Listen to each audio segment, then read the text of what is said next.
I want to, just say my thanks for everybody that came out. I know it's kind of starting to warm up, although it's a little windier today.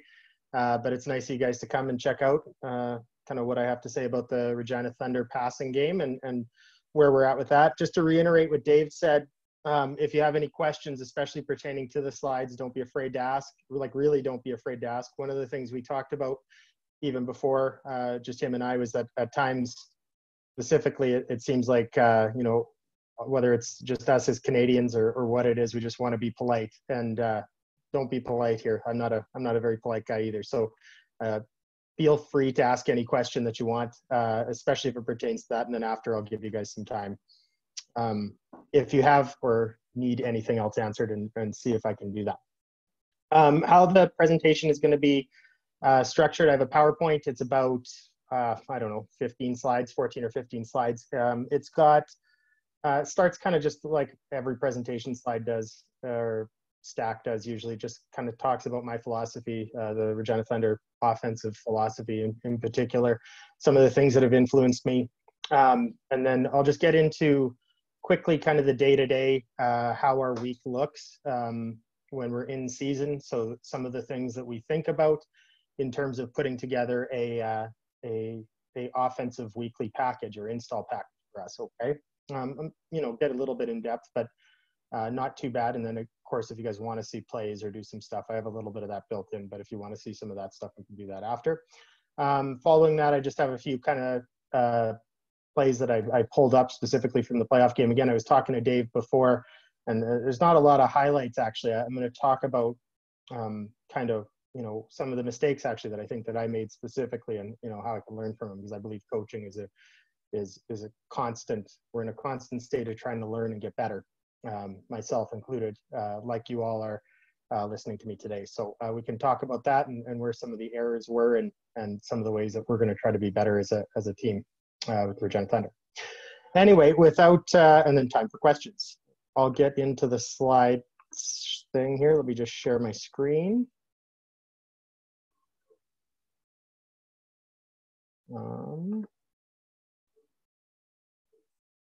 Okay, I hope you guys can all see that. That's good. Okay. Just again, want to thank Dave for setting this up, the 3 phases coaching. I want to call it, I guess it's an online clinic. It's just awesome. Like the amount of people showing up and using it and being involved with it, and some of the coaches that have been involved, just really, really impressive. And then seeing everybody on here today. My name's Stefan Endsin. I'm the offensive coordinator with the Thunder. It looks like I know most of you guys or people that are on here today, but for those that don't, I've coached here or with the Thunder for a while. I'm not even sure the amount of years, but it's enough. So yeah, I've been doing that. I previously coached quarterbacks as well as the offense, and have kind of taken on a little bit more of that role, especially this last year. And I'm transitioning out of that again as one of our coaches, Ross Sandstone, takes a bigger role in that as well. Okay, coaching philosophy. I've looked at kind of some of the things that I just want to move this slide thing here. Sorry. I've looked at some of the things, or some of the slide decks and presentations that I've seen with everybody else, and a lot of the things people talk about is coaching philosophy. This takes a lot of time, and for me specifically, and I don't know about you guys as coaches, it's static, or it's fluid. Sorry, never static. It is constantly changing. I read something, I do something, and you're going to see that the first 3 slides are heavily influenced by something that a book that I read, and probably many of you guys have read, that's just kind of, I've really tried to use to influence me as a human being, not just a football coach, but in terms of overcoming adversity and being gritty and things like that. But my coaching philosophy, as we get into it, it's important as a player, as a coach, that you make sure you believe what you're saying. There have been times when you try to pipe in things, you get quotes, or you get ideas, or you hear Vince Lombardi said this, or somebody said that, or whatever. And if you're not bought into it, then it's going to be tough, right? Because the kids are going to see that, the players are going to see that. So it's important to make sure that you're bought into the philosophy as well. One of the first there's going to be about 3 pages. I don't know if I'm a quote guy. I don't even know if this is a quote, more a statement. I guess it is a quote, but comes from a book that I like, and it talks about, and this is one of the biggest things that I'm trying to make sure I revolve my life around. I don't even know how to say the word kaizen. It's Japanese for resisting the plateau of arrested development. Literal translation means continuous improvement. Okay, a persistent desire to do better. I think just our head coach, Coach Scott McCauley, has talked a lot about this idea in general. We just want to be consistently trying to be better, always trying to work harder, always trying to improve. And this is something that I've been kind of trying to live by and use. I'll show where I got this from in a few seconds.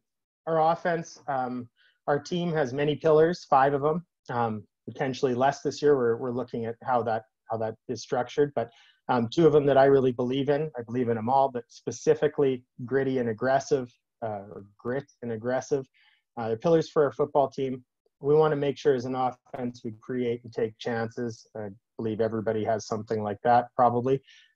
Nobody really wants to be passive, but we really want to try to do that, whether it be in the way we design plays and in how we attack teams, in how we run practices, just, you know, in anything that we do, we want to try to be aggressive.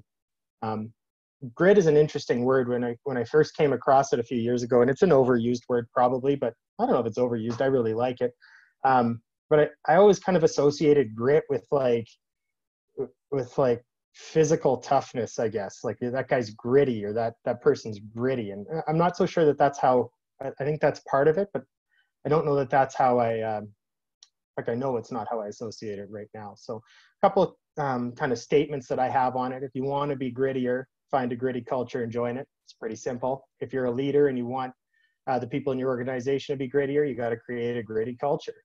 Pretty simple.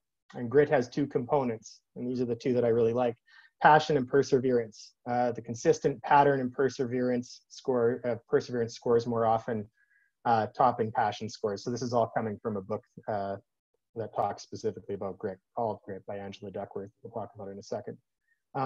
Scores more often, topping passion scores. It's a clue that passion and perseverance aren't exactly the same thing, which is really important. When I think of grit, I watched one of the best documentaries football-wise I've ever seen the other day, and it doesn't hurt that I'm a Kansas City Chiefs fan, but I don't know how many of you guys have seen that Project 11 about Alex Smith and some of the stuff that guy's gone through, from the minute that bone popped out of his leg on the field, to the infections, to the stuff being taken away, to like most of his leg being taken away, to you know, him kind of fighting through it, whether, you know, he potentially was going to lose his life, to being in a military hospital. It's one of the best documentaries I've seen, and not just because it kind of showed cool things or whatever. When that show ended, I sat there and I thought, like, that's the type of person, you know, I'd like to be. That's the type of coach I'd like to be, and that's the type of example I'd like to set for players. So I highly recommend it. Gritty, that's a good word. It's a good lifestyle. Okay, as I mentioned before, one of the things that we do, or we started to do last year and didn't do a good enough job with it. In fact, we weren't gritty with this section of things. We had some change in the middle or early part of our season, but we tried to set up a little bit of a book club. We're going to try that again, specifically with our quarterbacks. So I made sure that I got this book for everybody, or all of our quarterbacks, this last year. Just the book Grit by Angela Duckworth. Check it out. You know, I recommend it. There are a few things, as I mentioned, all those kind of statements before, come directly out of it. But more specifically, one of the things that we talked about in our QB book club at the beginning, and making sure that our players are walking the walk as well as talking the talk, when it comes to grit, is we want to make sure that we begin with the answers you're surest about and build from there. So we try to think of that when we're putting together an offense. Like, what we know for sure, let's use that. That's important, okay? You can't be afraid to guess. There are times you're not going to be sure. You got to try, right? So every now and then you got to put in a play and say, I think this is going to work. I hope this is going to work, but there's always going to be a little bit of uncertainty about it. The people that are afraid, not so good, right? They're not going to be so successful. And then the last thing with this, when we got this from the book club, this is one of the points that actually one of my quarterbacks made when we talked about it in our end of year meetings, that they really liked about it, was like, if stuff's not working out, like, don't be afraid to erase the answer and try again, right? Like, move on. It's not that big a deal. So, you know, moral of the story, and we're going to show this in this presentation a little bit, where I maybe wasn't so gritty in this area, but if you're if what you're doing isn't working, like, you don't just have to keep banging your head against the wall. Like, don't be afraid to try something else, or scrap what's been working on, or what you're working on. Anyway, something I like, check it out. Good book. I'm sure many of you guys have read it. First thing, we put this in our quarterback induction package that we give at the beginning of the year. Something that I got from somewhere or adapted from somewhere. We've had it for a long time. I think 2012 or 13 was when we first started using it. It's just a definition of a Regina Thunder quarterback, and they need to be a winner. Is a winner specifically, is it?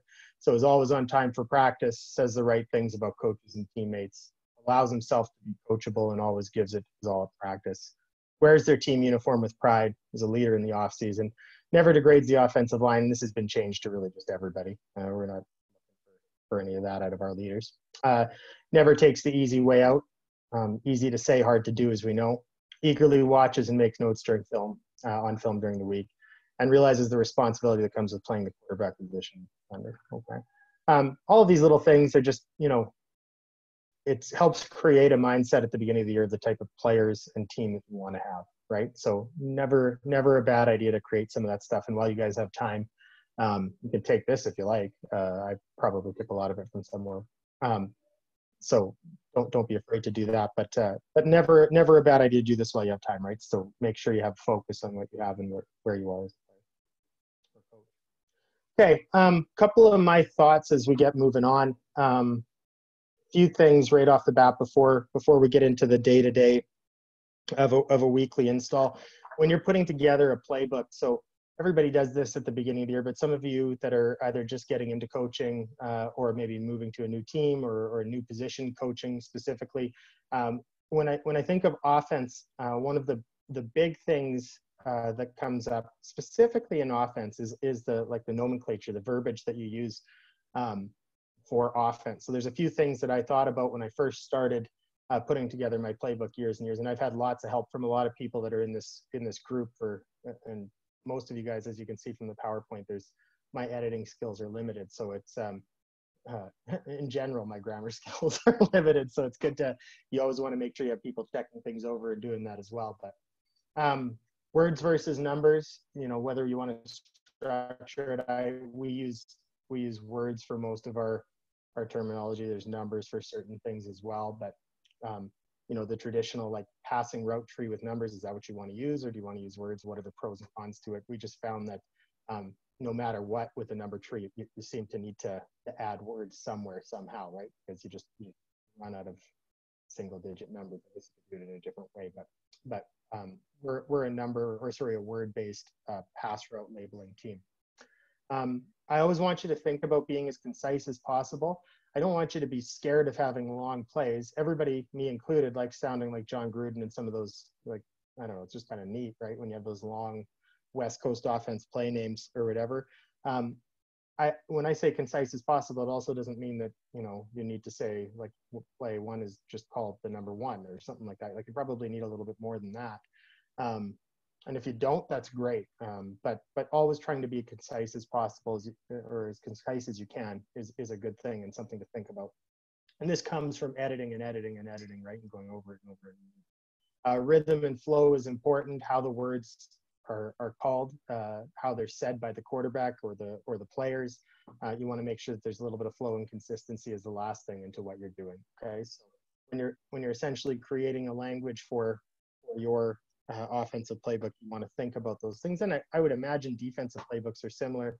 I haven't created one, but like, things got to flow into things. You know, I've seen a lot of them, and it seems like there's always patterns, and that's kind of what you have.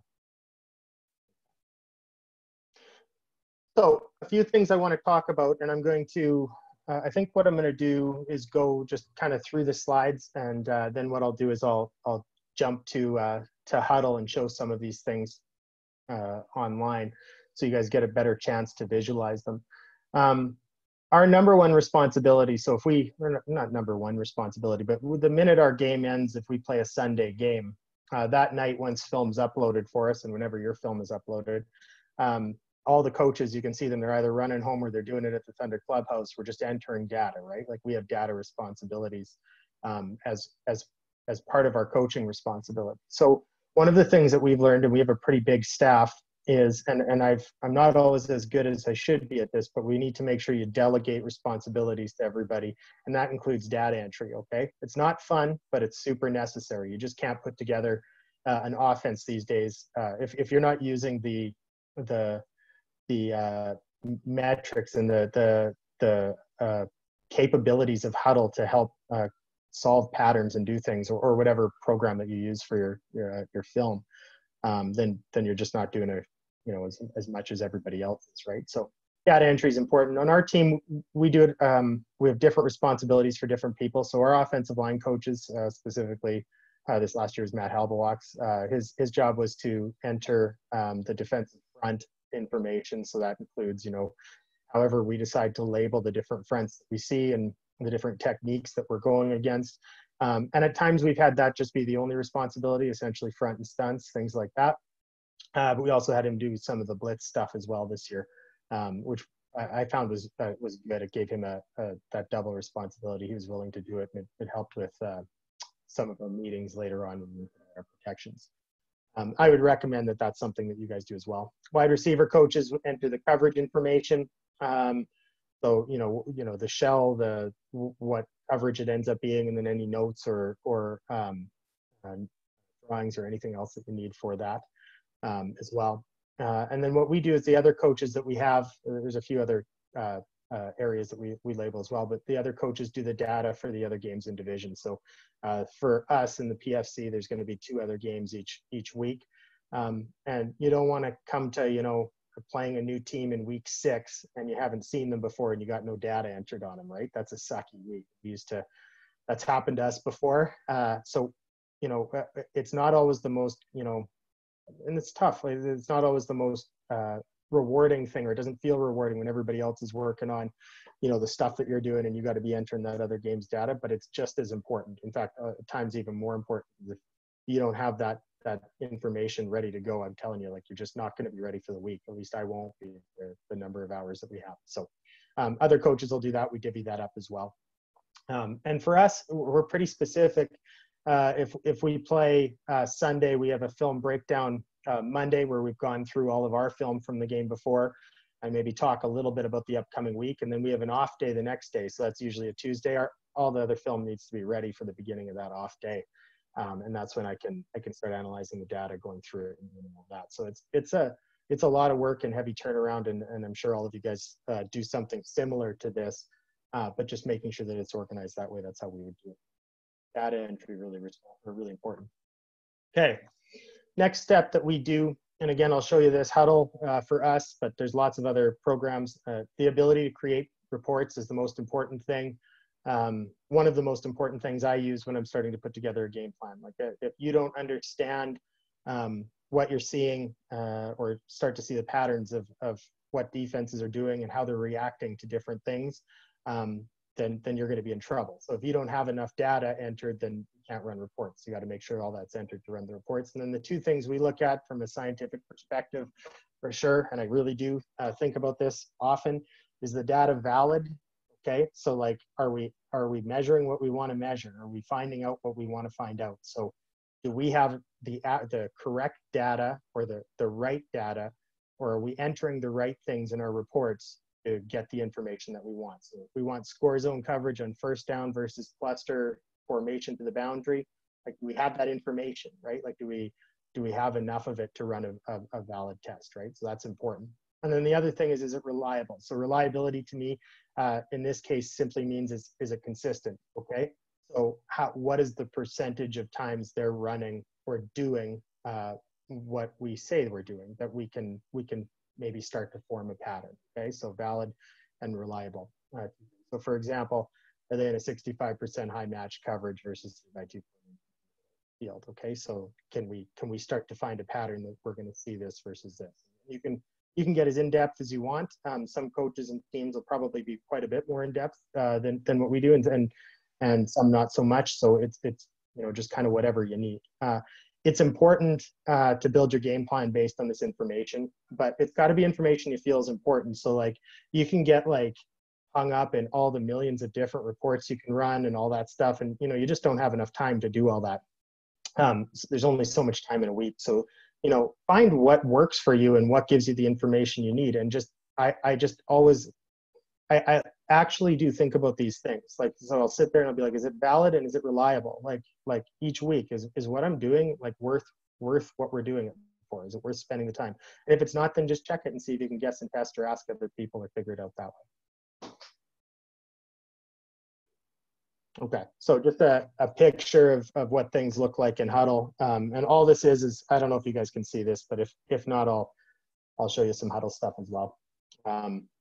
Just down at the bottom, these are all the different things. And I don't know, different teams have different people doing stuff. You know, sometimes we have to, as coaches, will go through, we make sure all the hash, the yard line, the quarter, the down and distance, all those things, the play type, ODK it and film filter it. We do all that stuff. And then we make sure, you know, I'll enter all the play formation names and motions and all of that stuff as well. And I actually go through the other team's defense or the other team's games or the game that we're playing against, and I do the same thing, just entering their offensive plays in our terminology. So most teams will have, you know, we have most plays that other teams have. And if we don't, we just label it as similar as possible to something that we have, so that we can kind of filter by it, and we're always using the same verbiage each week, if that makes sense. So play name, all that stuff we just talked about, and then, you know, we have front and stunt and front comments, and we get a little bit more in depth of some of the drawings and things, but that's the big thing there.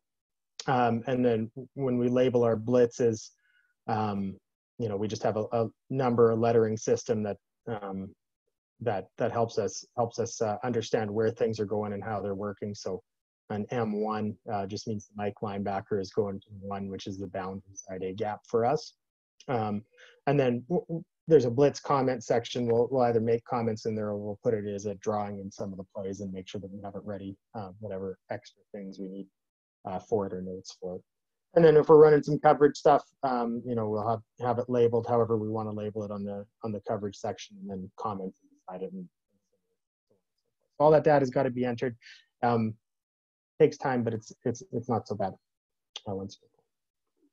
Same thing. These are an example of the reports that Huddle can run. I'm not sure what this is an example of. This is one I tried to do today. So blitz by film filter and yard line. I think I just pulled something up of an example. So this gives you an example of the Edmonton Huskies team we play against defense in their 0 to 20 yard line on first and long.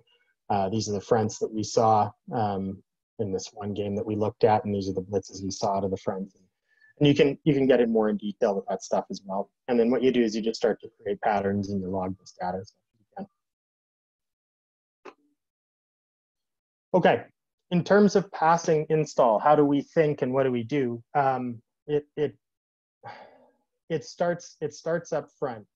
It's pretty simple. We need to make sure, and there's just a picture of something that we might have for, I think this is our 6-man pro. I don't know what week this was for. This was some of the stuff that Halby and I were talking about just recently. But you go in each week, and what'll happen is one of the first guys I talk to after we've watched film is I'll have my notes and he'll have his, and we'll either start sending texts while we're at work or do a phone call or do whatever it is you got to meet with the O-line coach and you've got to discuss what you have to do to make sure that your protections are solid. So these are the 4 kind of questions or ideas that I would want to know from him, or what his thoughts were. I'd want to know, where are we weak? First thought, and then where are we in trouble? And I consider there differences, right? Like weak means, okay, we might have to, might be able to handle it, or maybe we shift some things around. And trouble means we're just not going to be able to do this particular thing this particular week, right? So we want to make sure we know that. And then I also want to know, where are we strong? Like where do we think we can dominate? How can we be good there? And then dominate is the next thing. Where are we exceptional? What our area of extreme strength? Okay, so we'll go through that. Then what they'll do is they'll end up putting together scout sheets and everything for the defense, so that they make sure they're able to run the scout reps for us. We'll talk about the different fronts that we see and just how we want to protect them, and then we'll draw it up and be ready to go that way.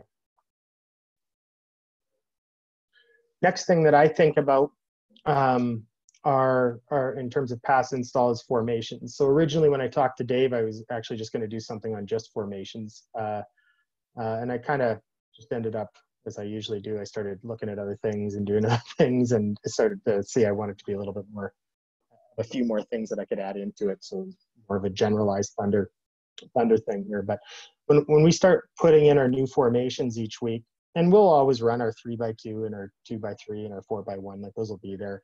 And we want to see how they react to those things in certain situations on the field. That's one of the number one things. So how do they react to the stuff that we like to do? What do we think we're going to see and where? Then we look at how they react and what they do to different motions. The timing of motions has been something that we've started to look into a lot the last little bit, especially as we start seeing lots of teams have been, this has been, you know, whether it be in the pro game or the youth sport game for a while, but we're starting to see a lot of high match coverage out of a few teams. And some of the things that, you know, just in talking with our D coaches and noticing it on film, that late motion, especially in front of the quarterback, and you do that quick and late, you can put teams in a little bit of a spot where you can outflank a bit, right? So an example of how motions affect different things, right? What do they do? How do they react? What's their how do they handle banjos, things like that, okay? We look at leverage in different coverages, you know, going back to that high match stuff, you know, how are they playing the halfback, or how's the halfback playing the slot? Where, you know, what are the different leverages that we see? What are we seeing in the score zone? How are they playing our guys? Like we, you know, some of the guys that we like in man coverage, what are the things that we can expect? Are there any autos they do? Or what are the autos they do? Like how do they get into things either when we're in something quick or so changing tempos or anything like that, or if they're in a formation that they just haven't seen out of us before. Maybe they've seen out of another. And then a lot of what I'm going to talk about, like what have other teams done that work? So like we will literally go through part of the game planning and prep work is to look at the other stuff that other teams have done and, you know, why did it work? And especially if it's different from something that we've done. We've found that while teams will do some self-correcting on it, oftentimes they get right on into wanting to stop us, right? So we might be able to get some plays and some of the things that they've seen from us on tape. You might be able to get some ideas and some things that can work for you. Actually, the little picture in the corner here, in-law, it's called in-law because we have a play called outlaw and it's similar, but with the S guy breaking out. This is a play that we used in the playoff game. I'm going to show you a clip of it down the road. We saw Calgary run a version of it, or a version of the cluster or the stack look. We call it couple, the boundary X on top of S, or S on top of X, however you want to word it. But we thought we could get something in the score zone. We just literally took the play. And we didn't run it as well, actually. We completed it and it got us to the one, but we didn't do a good enough job. I think it could have been a better play for us. And it really vanilla, just simple little drop, spun it up, and you know, we just knew it. We needed it for one purpose. So it didn't have to be fancy or anything like that. You just needed to get up what you needed to get up for the situation you needed. And then we start putting it together. That's the next kind of thing. Once you've met with everybody, gone over everything, you have to start filtering and deciding what you need when you need it. Okay, so one of the hardest things, and I still struggle with this, and I'm sure we all do, because like every little play feels like your baby. You've spent all this time to, like, you know, put it together. You're excited. You think it'll work, but like at some point and at times you just have too much stuff, right? Especially for us, having the limited film time and limited practice time. All of our guys are working, right? They have jobs or school or whatever it is, and myself included, as do our coaches.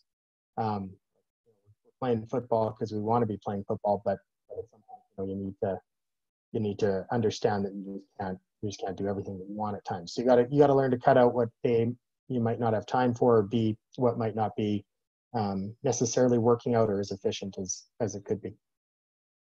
Little spelling mistake there, but schedule install to fit your practice week. I'm going to show a picture of like one of our days from practice that Coach Jackson had actually we're talking about one of our last Zoom meetings, just to modifying how our practices work. But something to keep in mind, like if you're working on, you know, score zone or red zone or whatever you call it, for a day, that's probably the day you should be looking at installing that play, right? You know, install based on what you have for practice. So like if if you're working on walking through and doing all your score zone stuff on a day one, but you don't have your score zone section till day three, that seems kind of silly unless you've built it in to continue to progress each day, right?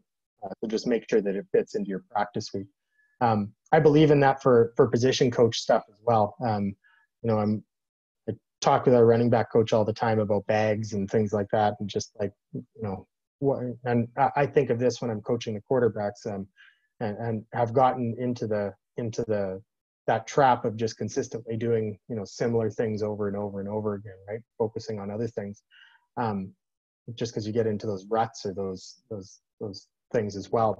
But you really want to try to set your schedule or your practice plans based on what you're installing for the day. So if you're spending a lot of time in pass protection as a running back that day, then you should probably be working on some of the pass protection stuff in your individual plan. That would make sense to me, right? Same with receivers and quarterbacks and all that stuff. Constantly assessing understanding.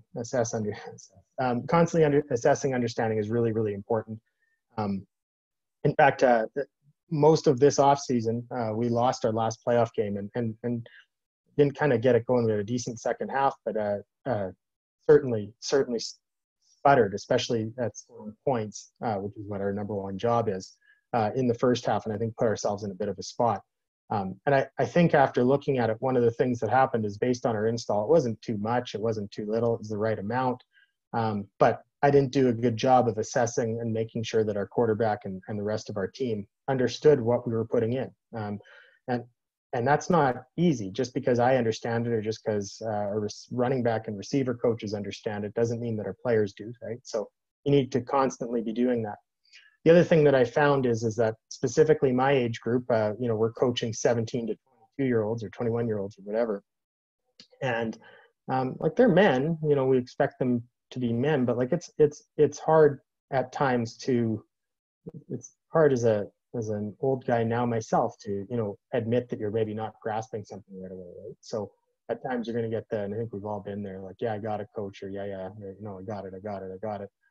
Part of your job as a coach is to assess that. Like, you got to assess comprehension or understanding. Like, do they actually have it, right? Are they understanding it? Is the words or the technique I'm using like getting in, right? Is it setting in? In the education world, they always talk about like a multifaceted approach to learning, right? So you want to try to hit all the different senses. I don't think that that's realistic in everything that you do. We're probably not going to smell a play, but you're going to have, or you want to try to make sure as much as you possibly can to assess for understanding and change if they're not getting it, so that they do try to get it as best you can, especially the guys that are going to be on the field. And then again, another little quote from the grit thing, when we're putting it all together, working to find your Achilles heel. So what's the problem, the specific aspect that needs problem solving? You always need to go through that, right? Constantly checking. I just can't, I'm harping on it because it's something that I let go a little bit last year. So I've been kicking myself in the butt a little bit about it. So make sure that that's something you're doing, that constant checking, right? You got to be hard on yourself. And it's not easy. Like, it's not easy.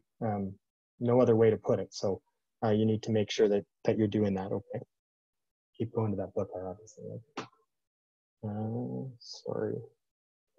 Okay, this is just an example of a practice schedule that we run. I'm not going to spend a lot of time on it, and just include some of the changes that we've made. That obviously, and I'm sure you guys have heard this from lots of better people than me at setting up practice schedules. But like, we want to have lots of individual periods or quick periods. But the only reason I wanted to show it was like, specifically, like if you're running something with, like, we have a blitz period every day basically, but like if that was something that you were running for a day, you better make sure that you're working on your blitz pickup stuff. Like, you better make sure that you've gone over that in film. You better make sure that you've done all that stuff, right?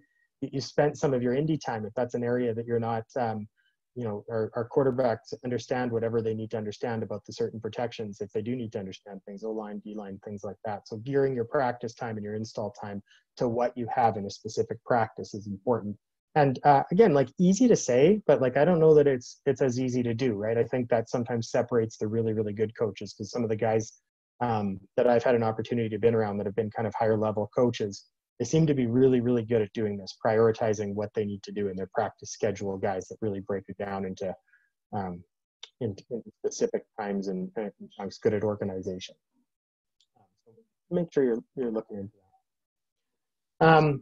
And just one of the last things before this section is done here.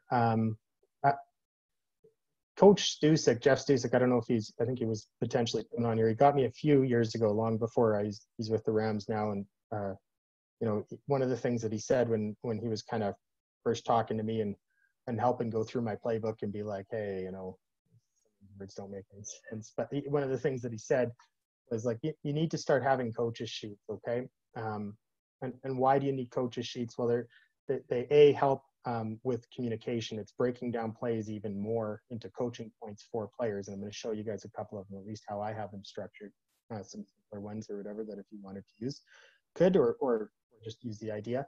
But it really helps with position coach changes. So like I can tell you that in the last year, I have a different position coach, like over the span of I guess it's like, we have different position coaches at every single position, right? And that's just the life of coaching football. And as we've found, and I think as lots of teams are finding, it's getting harder and harder to find guys that want to put in the grind, right? So most people like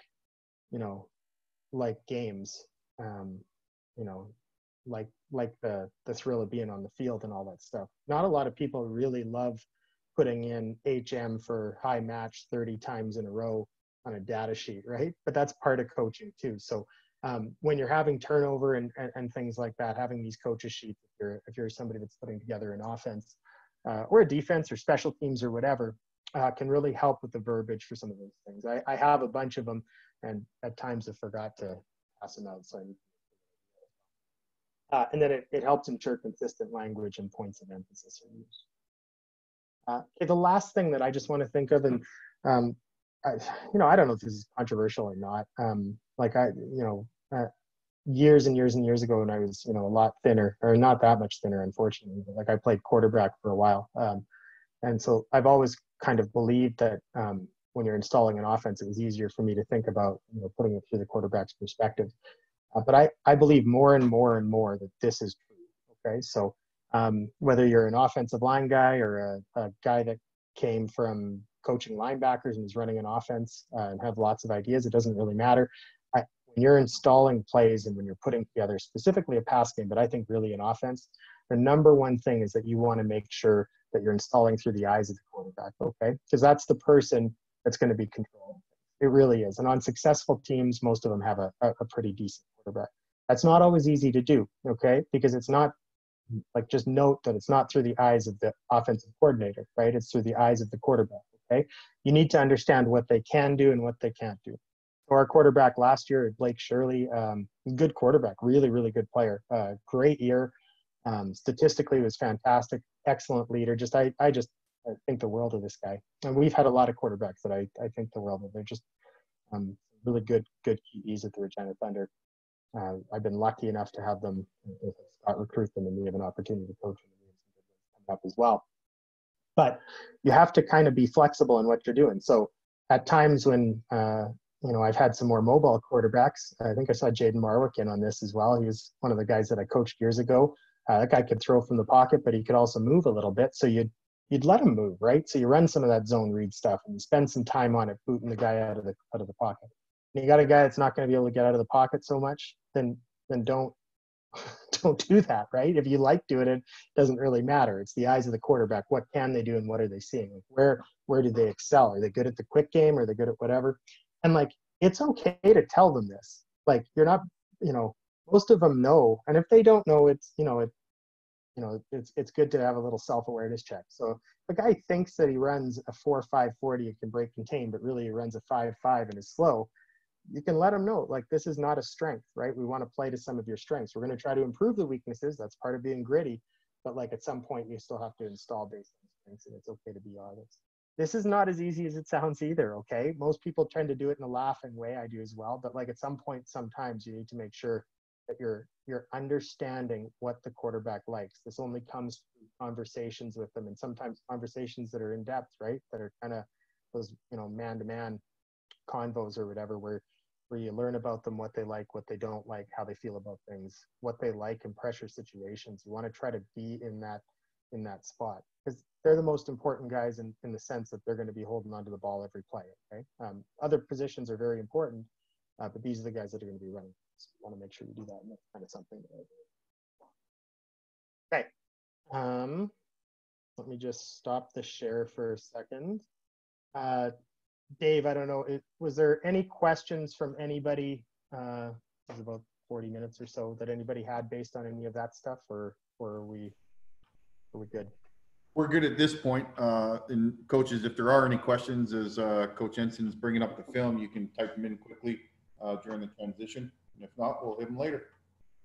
Okay, sounds good. Give me a second here, guys.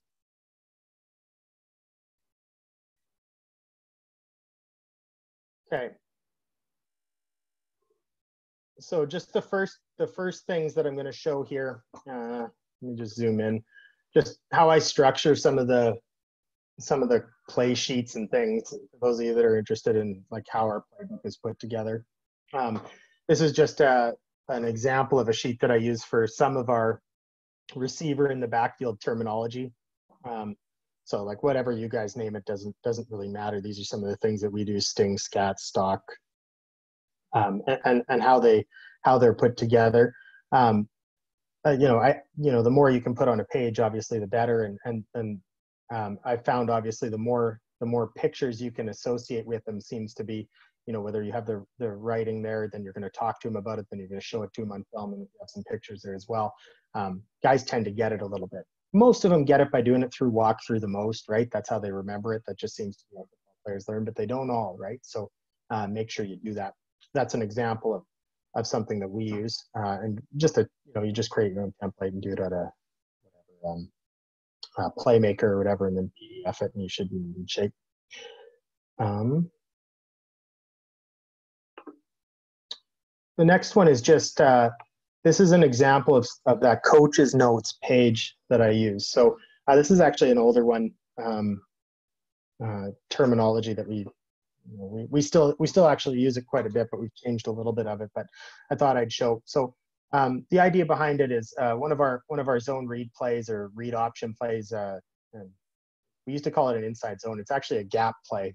We use the term mat, just one of them. Okay, so when we get coaches that come up and they're like, okay, what, I used to call that, 20, 21, 31, whatever it is. Use the word. It's no different, and none's right or wrong. This is just the terminology that we use, which is the terminology you need to use when you're with the Thunder, right? As long as that's what we're using. So, and I talk about, I put the the different formations and personnel groupings that we could typically use it in. The write-up of situational usage, I think, is actually somewhat useless, but because it could be used at different times based on scheme and all of that. But I know that sometimes it gives the idea for coaches, especially newer coaches, as to what we're talking about. And then I try to include an important coaching point. Okay, so this is really hard to do, because it forces you as a coordinator to really go through in depth and know your stuff, right? You should anyway. But like an example from Matt, and again, this is an older one, a run play. Like we would go over, this is the terminology that I want you to use, right? This is the name of the 8-inch by 8-inch movement. I want you to call it a search step. This is what it looks like. I want you to call it a directional step, go through step, all of that stuff. So there's a running back portion and there's a quarterback portion through it. Like all of the language that you can use. This takes a lot of time, okay? So like in season, when I'm coming up with a play, I'll be honest, I don't have time to do a coach's note, coach's info sheet for every new play that we come up with. So all that I do is in the off season, when everything's shut down with, things that are going on or whatever, spend some time putting some of that stuff together and just go through it. What I've found is, and this is an excellent skill for anybody when you're learning just about anything, is this forces me to check for comprehension as well. Okay, so I might know a lot of stuff, but can I explain it well, right? And if I can't put it down here that it makes sense in my own words, then shit, I'm in some trouble, right? Because then how the hell is Brian Boyce supposed to understand it as a new receiver coach? He can't, right? He has no chance. So you give yourself an opportunity to do this. And it can certainly help. Now, again, the work is tedious and at times you fall behind, and I've certainly done that at times as well. This is just another one less in depth, but for a play hinge and just the certain things for that. Okay, if no questions with that, just, Coach, oh yeah. Question. Sure. Not specific to the coaching notes, but I think it's tied in somewhat. It's, pardon me, I just clicked the wrong button here. It's asking what type of things do you take into consideration for the O-line when setting up your passing game? So that's a good question. Lots of different things. So the first thing that we would want to do, and I guess the question could be related to a few different things. So we would obviously want to know, like, to steal a Ben Heenan term, like who's the, I think he called him like a war dog or war daddy. Who's the guy that like we're just gonna have a tough time with? Like we'd want to go across and just like, no, this is a problem for us, right? This is a problem for us. At times, actually, last year, we had a pretty good player named Logan Furland, and he was a left tackle for us for years, and we played him at center a couple of games because we just knew that their best player was an interior player. We'll look at that as well. But then the next thing we do is we just simply go through all of the fronts that we're going to see, plus all of the blitzes. Then we try to make sure that we set up a protection that fits within things that we're going to be able to use. Okay. So for example, last year, we had to use a very vanilla protection scheme in lots of instances, especially in our 5-man protection. There was a few different reasons for this. One, we saw a lot of blitzes, or we thought we saw a lot of blitzes, and maybe I got more excited about it than I should have, from an area of the field that we didn't think we could protect using typical zone protection schemes. We ended up having to do some different things with it. And then there was just some stuff with we had a lot of young offensive linemen. Remember, gear your system so that your guys can handle. So we started 3 rookies and 4 starters. So we needed to make sure we simplified things a little bit. And then as we go on, I think we hope to get more complicated. And more complicated doesn't mean bad. It covering more things and being efficient. So we'd be looking at front splitzes, and then we'd be making sure that how we want to protect them, particularly based on our strengths. I hope that answers the question. If it doesn't. Yeah, and Coach, I'll just give you a heads up. I don't know if it's only on my computer, but the audio seems to be fading at times, maybe as you're moving left and right. So I don't know if there's anything that you can do from your end, but just give me a heads up on that. Okay. I can stop fidgeting. I'm kind of a fidgeter. Give me a whirly chair or whatever, and I do circles. So I'll just try to like look straight in the computer and not move if that's possible. And let me know if that gets better, if it gets worse. I don't know. It's good right now, Coach. Yeah, that's what I figured. Anyway, so yeah, in terms of offensive line and protections, that's what we'd end up doing. If you missed part of that or it cut out, maybe just pick it up again and I can go over it again. Okay, so in terms of plays, one of the things that we talked about, like this is a really simple play. And the numbers talk about protection for us, and how we drop the protection would be put somewhere else. But this was a play that we wanted to use in the score zone against the Edmonton Huskies. Why we called it in-law, it's an in-breaking concept, and it is similar to a play as I mentioned before, outlaw, which is an out-breaking concept, a little bit different. And it involves a delayed start. So we'd structure plays like this, not unlike I'm sure a lot of you do. We wanted to make sure our slot was a little bit deeper at the snap, and we wanted him to patiently push vertical and then explode to the slant. We're going to show why, right? So just a simple concept. Let me just make sure it's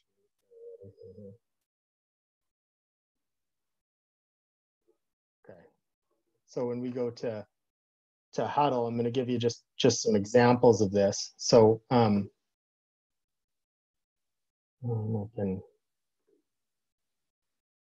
that's, let me just make sure I have some of my stuff here. I want to make sure this is the right stuff. Yeah, okay. So this would be an example. So for us, this was Calgary versus the Edmonton Huskies, who we were playing. And what they'll end up doing is they'll end up motioning down here with their X into a stack. And they don't run the same play, but they ran this concept a few different times. So this is just us scouting film and seeing what they're in. And there's other things we'd look at and how we handle it. And we thought, okay, with this stack motion, we call it couple. And especially with the slot being delayed at the snap, it really put this half who was responsible inside on an island, right? And especially with a vacated middle of the field. And we noticed that they were always playing run first. We wanted to keep the running back in, added with protection. So we wanted this X here to push vertically into the halfback here. Run through his shoulder, and then we wanted to delayed push up. And as we're late to the line, what we noticed, and I think there was a coach a few years ago that talked a lot in one of the football SaaS clinics about bunches and couples formation, and just how it was how people reacted. I feel like it was Aptoline or somebody like that. And just what he noticed was the pressure that a delayed start put on defenses, and what they ended up tending to do was back up, especially when you're not exploding out, right? If they're not going to put a hand on you off the line, which they didn't want to do. So with this delayed start, we thought, okay, there's a vacated middle. We should be able to occupy something if we get what we want. Okay. So we looked at that, and this is us in the playoff game, and we wanted to run something similar. So there's two things with this. One being, simple play, simple concept, but did our players understand it enough, right? Did they understand exactly what we were trying to do? And we complete it. We actually don't score, but you can see there's little things like our S doesn't hold his water enough. Our running back doesn't sell that he's an option in the backfield to help hold this guy, and the throw isn't great. And most importantly, our X doesn't drive through the player, right? That we need to create that rub or pick or whatever you want to call it, right? We get the same look. S is pretty good. We're in good shape. That linebacker comes. We had told him, though, whoever the low player was, we wanted to rub, give him a little shoulder, right? So this guy ends up being low, and you can see we don't get the rub, and that gets us stopped at the 1 yard line, and we score after. So this was a scenario. We anticipated it might be a different player that he had to go through, but most importantly, we didn't obviously have that for understanding in the game, and it could have potentially cost us. We scored on the line, but and then as a play installer or play caller, making sure that you find concepts like this just throughout other teams, like stealing other people's shit is important, right? Like that's kind of what we're looking to do, and then trying to make it and see if it fits into something. Okay. And then just to show a couple of other things.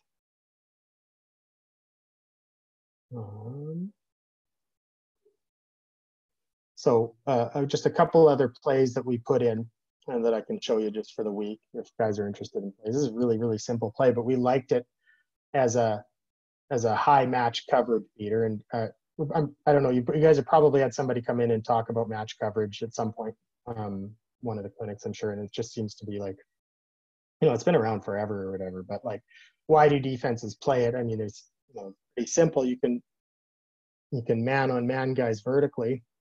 You make sure you can match up coverage vertically, and then you can zone essentially the crossing routes coming across. Right? There's good defense. Like it really is, especially with the different boxes that you can create and things as well. I like the defensive coaches that I have on the Thunder, really, really good, or we have on the Thunder. Coach Scott does, and like they're experts in this, and I'm constantly picking their brain, whether it be Andrew Rumba or Dave. I've talked to a little bit about it, and I know Paul Dawson and guys like that. Just what are some things that put high match coverage in a spot? So this was a play that we liked, and this ended up being kind of a failure for us or whatever, and I'll show you why. So. We liked it because it builds off of some of the other concepts we have. It sells the drag coming across, and then we bang back out, which potentially creates a high-low for the low player down here. talk about what that is. And then we want to run a deep bender in behind the linebackers, or deep in, must wrap, right, out of our third receiver. We call him R most of the time, depending on the formation. We wanted him to be occupied by the safety, because then we thought we could have essentially one-on-one coverage with the middle of the field open with our Y, okay? So we like this play, really, really easy, right? And I don't know that I did a good enough job. We'll just to film here. Hopefully everyone can see that, of putting that in. So we ran this. Let me just go to it.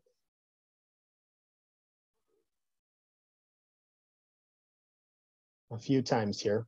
And this is it right here. And this is a crude drawing I did on Huddle. Obviously it can be better. I did that for our quarterback meeting before. And that's just what they end up being. And so one of the tells is if you get, once they pass, safety responsible for R, or that deep bender.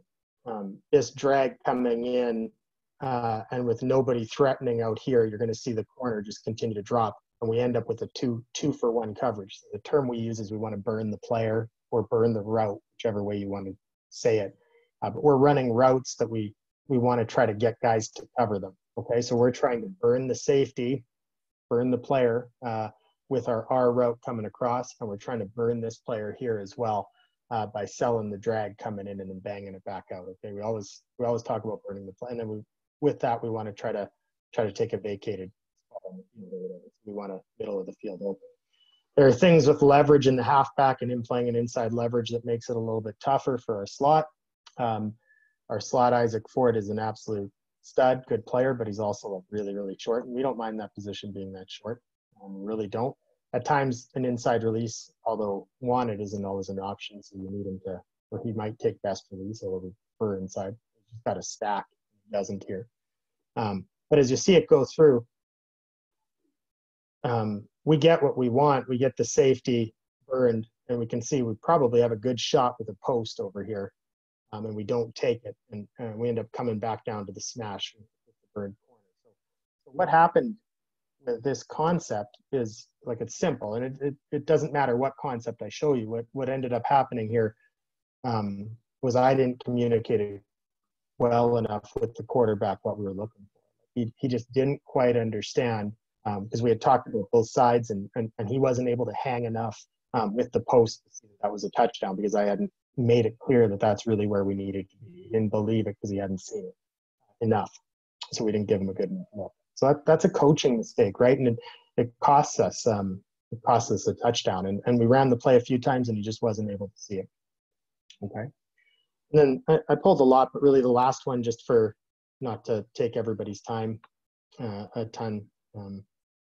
We have some good ones that work. I guess before I have a couple others that revolve around RPO kind of things. Like we have a couple I did an RPO presentation for this last year, a couple really simple RPO concepts. Really simple RPO concept. We just go 3 by 1 and we take we do some stuff like an out and a fade with this guy. And our third receiver just does a hitch. We just simply read the linebacker, and does he play run out of a 2-back set? If he does, we just throw the hitch. And if he doesn't, we give the ball, and we should have numbers, right? For the most part, or whatever. So like we look at this and, simple read and everything goes through, and the route isn't maybe quite as deep as we like, but the throw is good, and you'd like the guy to get upfield, but it's okay. We started noticing that what ended up happening almost all the time is we ended up with the safety responsible for that player, for our I didn't pull it because it was a bad play, but we ended up running a concept where we had in the playoff game, for those that were there, we took this Y and we ended up pushing him vertical off of this same look, and we threw an interception on it. It was one of the bad interceptions in the game. It was an adjustment we tried to make in game, and it wasn't communicated well where we wanted the ball up the hash rather than flat. So constant communication. And then at times, sometimes it works out. Similar team, Winnipeg. They just a little bit more undisciplined in how they run their coverage on this play, and it's earlier in the season. But we think they're in a similar idea, and we're just running spear, which to us is like a drag, or bang back out in the corner route, and then we have a post and a fade on the backside, and we just want to burn the route. We're trying to burn this corner route. So you can see, like, football doesn't get any easier than this. You can see safety, corner, responsible for one guy. That leaves middle of the field open back here, which I'm not sure they should have wanted to do. And then you just got to take advantage of it, right? And sometimes plays work out, which is good. Rather than so there. Okay. I know I've kind of gone on for about an hour here. I think that kind of covers all of that stuff. Is there any questions or anything you guys want to see, or anything that I can answer? Yeah, coaches, you can jump in the chat there and put your questions in. And like Coach Endsin said, if you have a request to see a different concept or something like that, then he's open to that as well. But Coach, we do have one question while we wait to see if there's any others. Coach Hansen's asking, how much influence or input do the players have in the offense and the language that's used in play calls or blocking schemes? Yeah, they have some. So some of it is set in that's just what we've had, and for lack of a better reason, we've just kind of kept it that way. But we try to, like, there's lots of opportunities throughout the year. I just run out of ways to call plays. So you sometimes say, hey, what do you guys want to call this? Or how do you want to do it? I know specifically on the offensive line, we've changed how we tag and name things constantly, right? For things that make sense. And those guys generally aren't complainers. They're the guys that just kind of do what we like or whatever. But the thing where you run into problems, and this is really important from an offensive coordinator perspective, you can't have too many guys doing too many different things, because then all of a sudden you don't really know what's going on, and that's where miscommunication happens, right? So as long as you're aware and that the changes are okay and they fit into something you're doing, I say go for it. Otherwise, like, and we let players, like, throughout meetings, I think our players actually for one of our games against Calgary, our players designed a couple of plays. One of them was like a pass thing, and it ended up scoring. Looked like their receiver throwing the ball, doing stuff. So we do fun things like that. I think I had a little meltdown when I saw the play. This is ridiculous, and then ran it and it worked, which is kind of how it goes. Any other questions, guys?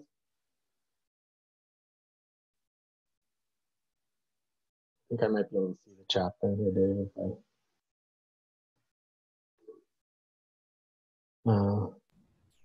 How many unique plays do I go into a game with, accounting for being able to run plays out of 2 or 3 formations? So it depends on the game. I'm going to be completely honest. So, like, we might have had, different teams, different weeks. We've had anywhere from 10 to 12 unique, like, brand new plays, formations, things like that. Go in. We've had weeks where we go in with 2 to 3, and we just have other stuff that are, we're able to bring up or use that way. But it really depends. Like, there's no other way I can put it. We try to evaluate as much as we can. The reality with being an offensive coach is you're going to put in a lot of plays. Fits your personality. It fits my personality. That's just how I think and what I want to do. So we're gonna try to do that. And we do have a fair number of plays. What you have to be good at is evaluating, what the players are getting. Guys are always going to say, you have too many plays, or you have too many this, that. They don't usually say that when, you have a good game there. So, and most of the time we have more games than that. So, we try to fit in as much as we can, and doing a better job of assessing. Can QBs audible freely if he sees something? His play always predicted. So okay, so our plays are called from the bench all the time. However, we have built-in checks with some plays. Okay, so specifically a lot more with runs than we do with passes. We have at times with some guys had a true audible system, but for the most part, many of our run plays will have a check built in with them. This has actually started, so like if we're running one play to one side and we're trying to run at a certain technique or at a certain player, we have some terminology that we use that we like to either flip the play or run a different play or whatever it is that we're going to do with that. This has changed a little bit with the RPO stuff. At times we're a lot more willing to be in the run play that we don't like because we think we have a pass tag off of it that they don't like. We have a lot of that built into our system, if that makes sense. I'm not a big RPO guy in the sense that I actually just don't like what it's done for the game of football. I think it's in a way cheating with the offensive lineman downfield, but I like completions and I like things that work more than I care about integrity of that play or whatever. So we run a lot of them, and we run them to both sides, like of the insert, and a lot of we trap off them. We lots of stuff. Our RPOs are a big deal. Hope that answers your question. But no, not really too many checks. We have, I should say, with certain plays, we have hand signal checks or word checks or whatever you want to say, where we can adjust some routes. How many plays do you keep in for one game? Okay, so so we'll go in with our package of what we like, but and those will be the plays that we rep for the week. But if here's what I tell our players. So let's say a basic play that everybody in the league knows, even what we call it probably. We run a play like prop, which is outside release, go with an out under it, eat out under it. Simple play. If we installed that week 1, you better know it. And that's an active play, right? We'd hope that we'd work on it in practice, but if we were sitting in a game and that came where we're like, hey man, like I think we can run prop in this situation, versus this thing, we just got to know how to do it. So once it's been installed, it's something we'd use, but we try our best to stay away from things that we have in practice for the most part, especially more. It does make the call sheet get a lot bigger though. Is there any other questions or anything I can? I think that looks like it's about it right now. Oh, just as we say, another one pipes in from Florida. Can you see that? Yeah, I got it here. Back to the 3x1 RPO, or the entire O-line zone run blocking, or backside tackle, lock onto center, gap player, backside tackle zone. Okay, so the pressure hinges. So we do a lot of different things depending on the play. So at times, some of our RPOs, yes, we'll just have the entire group zone blocking. Whatever our terminology is for that, we'd use that as well. But we'll full on trap players. We'll leave guys unblocked. We do a lot of different things throughout, depending on what the concept is that we're trying to do. So we don't have a set rule within any of our RPO things. We really don't. If we run a run play, we want to be able to RPO off of it. And in order to do that, we need to make the run play be run stable, or work from a run perspective. Basically our run play with a pass option off of it. Does this put the quarterback in a spot where he might take a shot if he doesn't make the right read? It does, but maybe that negative reinforcement helps him make the right read next time. Hopefully that answers your question.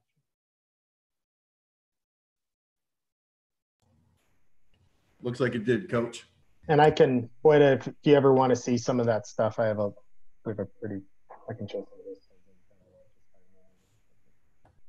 Well, that's fantastic. I appreciate you taking the time tonight, Coach Endsin. We've had some coaches requesting to see you, so I'm glad that you're able to take the time and do that, especially with the knowledge that you're bringing, especially and your time with the Thunder, right? I think it's been what? Has it been like 15 years, something like that? It's been a long time, yeah, something like that. I quarterback coach when I was, I don't know how old, 15 years. I'm 22, maybe 23, something like that.